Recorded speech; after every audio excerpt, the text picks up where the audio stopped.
We are back here on 102.5 The Game. Our Predators Player Show continues from here at Dave & Buster's at Opry Mills. Predators are back in action tomorrow night against the Calgary Flames.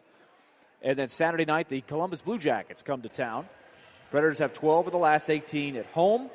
The general managers' meetings just got done, and so we'll hit Kevin Klein and Jonathan Blum with a couple of rules proposals that are getting some traction, get their take on it. We'll also take some questions from the audience, and we've got our first man ready to roll. He's always our leadoff guy, enthusiasm. We're going to get him in a moment. But anybody else that wants to ask a question, don't be shy. Come on up, and we have prizes here. And we've got Claire and Jessica holding up. We've got the Hal Gill growth charts is one thing we've got. We've even got some bags, some goodie bags. Who knows what could be in that? You never know what could be in there. It's good stuff, though. So don't be shy about asking these guys a question. Slapshot Radio coming up in the next hour with Pete Weber and Paul McCann. All right, so let's get our leadoff man to get it set here. Question for Kevin and John. First of all, give us your name again. It's Ryan. Okay, Ryan. Hit us up. How do you guys feel with Detroit and Columbus going to the East next year? How do you think they're going to fare? Realignment. What do you guys think? Well, we lose a rival with Detroit, but, it'll be interesting to go to Manitoba, play a few games there in Winnipeg. It's a good building, but, obviously you lose that rival with Detroit.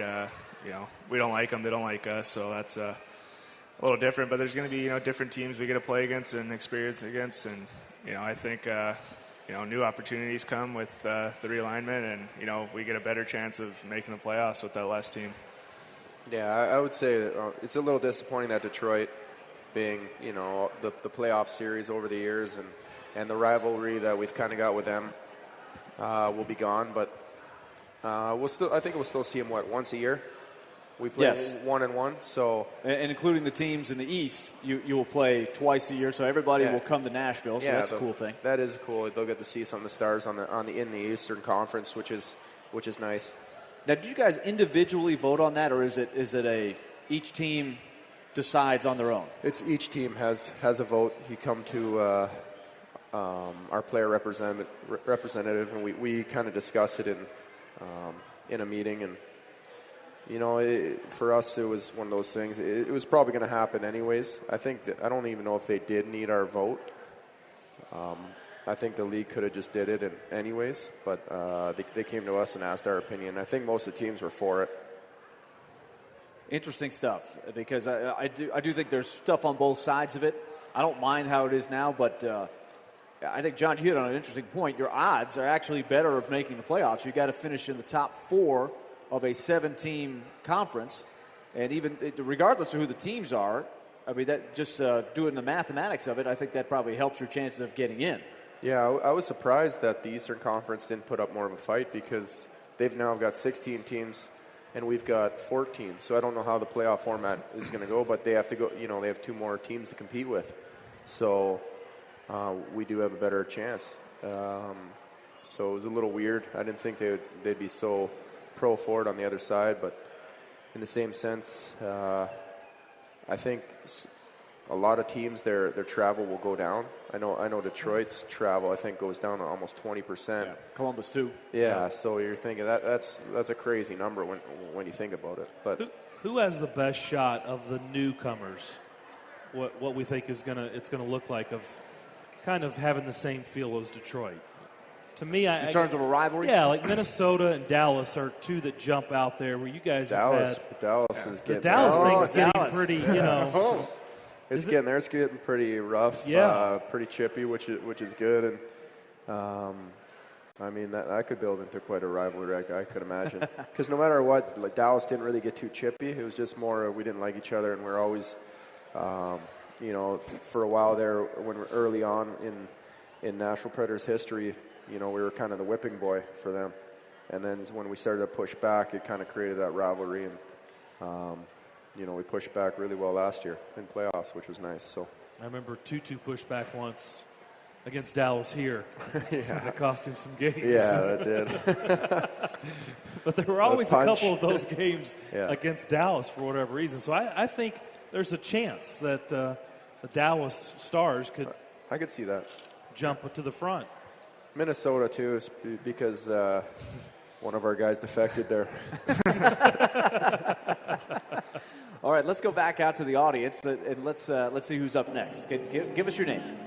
Samantha. All right, Samantha, what do you got?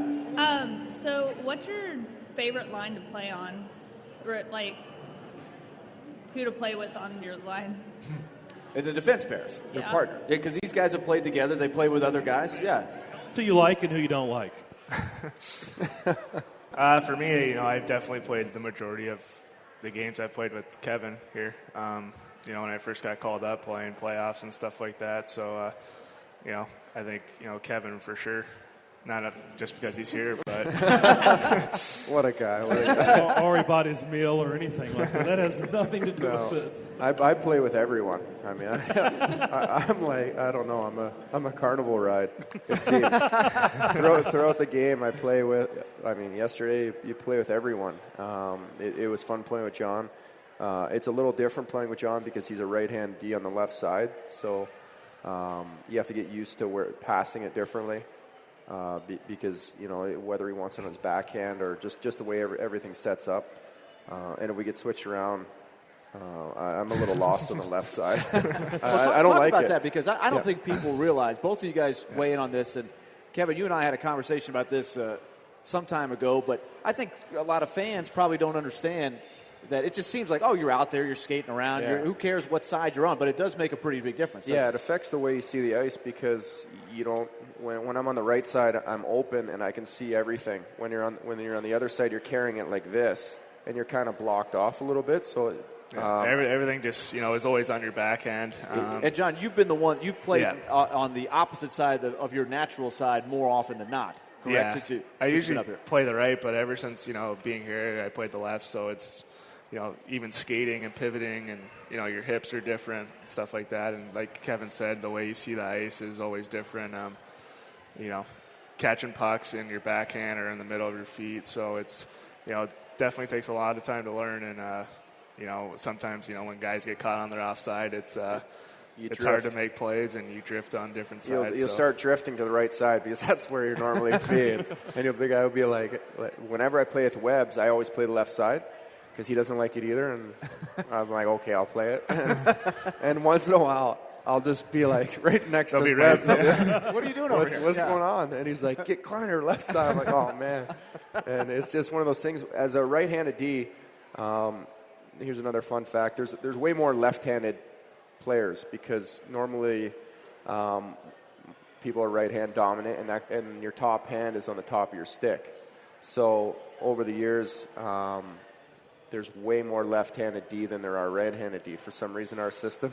In Canada, they make them play left sometimes, It's up. weird.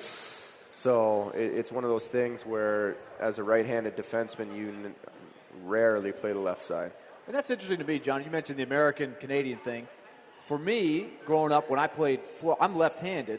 I throw left, and when I pick, I hit left in baseball. When I picked up a floor hockey stick, I never made the transition to the ice. But I was a pretty good floor hockey player today. But I always shot lefty. That was natural for me, same way as you swing a baseball bat. But in Canada, you want that right hand, your strong hand on the top of the stick, correct? That's not how I felt natural. Yeah, it's kind of like golf. I mean, how many people, 30, 40 years ago were left-handed golfers? Not very many. You just weren't allowed because they didn't have clubs or your dad did it a certain way. So, I mean, there's probably lots of terrible golfers out there that maybe should be left-handed. But is that how you were taught, John? Or was it different for you?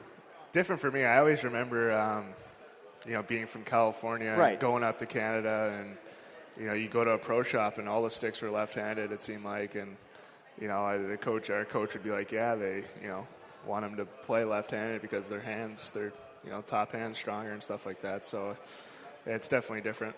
Interesting stuff. All right, when we come back, we'll take some more phone calls. We'll get to Jim, who was on line one. Jim will be our leadoff guy. We'll get some more questions from our audience as well. We've got great prizes for people that ask questions. We'll have a little fun at the end of the hour as well. Predators and Flames tomorrow night at 7 o'clock at Bridgestone Arena. Stay tuned. We've got more coming here on 102.5 The Game.